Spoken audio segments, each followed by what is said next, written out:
Okay guys, tuguhaye ikaze kuri iyi channel. Muri iyi video ngiye kukwereka uburyo ushobora gukora message zaza kuri WhatsApp cyangwa se ubutumwa bukazajya bwisubiza utabushubije mu gihe uwakwandikiye watinze kumusubiza. Icyo usabwa rero ni ukubana nanjye kuva ino video itangiye kugeza irangiye nkakwereka uburyo bikorwa step by step. Niba ari ubwa mbere ugeze kuri iyi channel nakubwira gukora subscribe, like, share na comment kugira ngo utazacikwa na video nziza z'ubutaha tukugezaho. Niba ari ikibazo ufite ucyandike muri comment turagufasha. Hanyuma nk'ibisanzwe uburyo bikora, uraza ufungure WhatsApp yawe nk'ibisanzwe, urayikanda uyifungure, urategereza nimara gufunguka uraza uhita ukanda hano kuri iyi option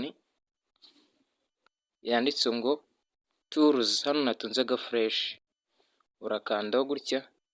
Numara gukandaho uhita scrollinga ujya magana hepfo uze urebe hano handitse ngo organize your chat. Uraza urebe hano kuri gatatu, kuri iyo option ya gatatu yanditse ngo repair automatically when you are away. Ni ukuvuga ngo hano message irisubiza mu gihe ukwandikiye watinze kumusubiza. Wowe ugomba gusetinga ikintu kizajya kiyohereza cyangwa se ubutumwa buzajya bwiyohereza ku muntu wakwandikiye ukaba utaramusubiza hashize umwanya utaramusubiza. Uburyo ukora rero, uraza ukandeho nyine kuri ino jambo natuze fresh tubiri, urikandeho gutya. Numara kurikandaho urabona ko jyewe nigeze kuba nabikoresha ariko nigeze urabona ko nabifunze. Urabona hano handitse ari akantu k'agakaramu, hano handitse ngo away message.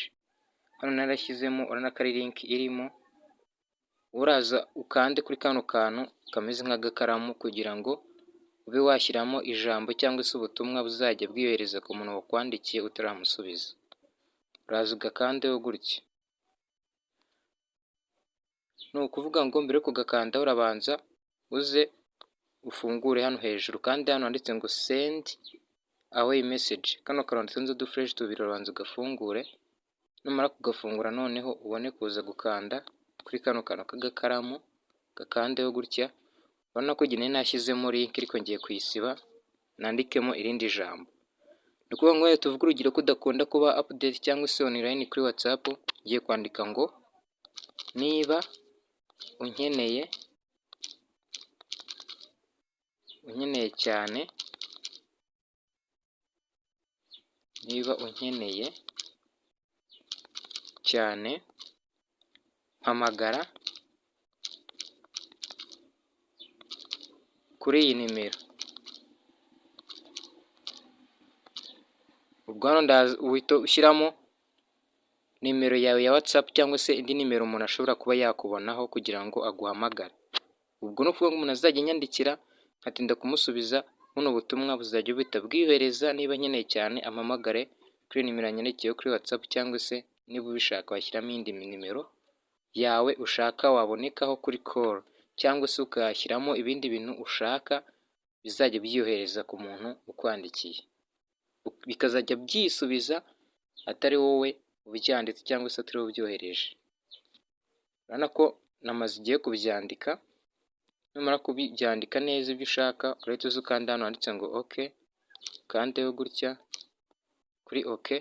Urabona ko rya jambo ryahise rizamo ndetse ngo niba unkeneye cyane mpamagara kuri iyi nimero. Njye ni ukuvuga ngo bahita bampamagara kuri nimero ya WhatsApp banyandikiyeho, n'ubundi ishobora kuba naboneka. Ikindi ugomba kumenya ni hano handitse ngo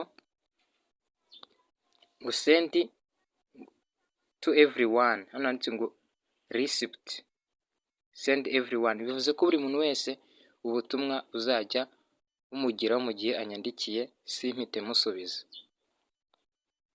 Numara kubikora warangije kubyandika neza byose, urahita uza ukanda hano hejuru handitse ngo save. Ariko mbere yo kuhakanda ugomba kumakinga sure ko hano kano kantu gafunguye kugira ngo ubutumwa bubashe kuba bwagenda.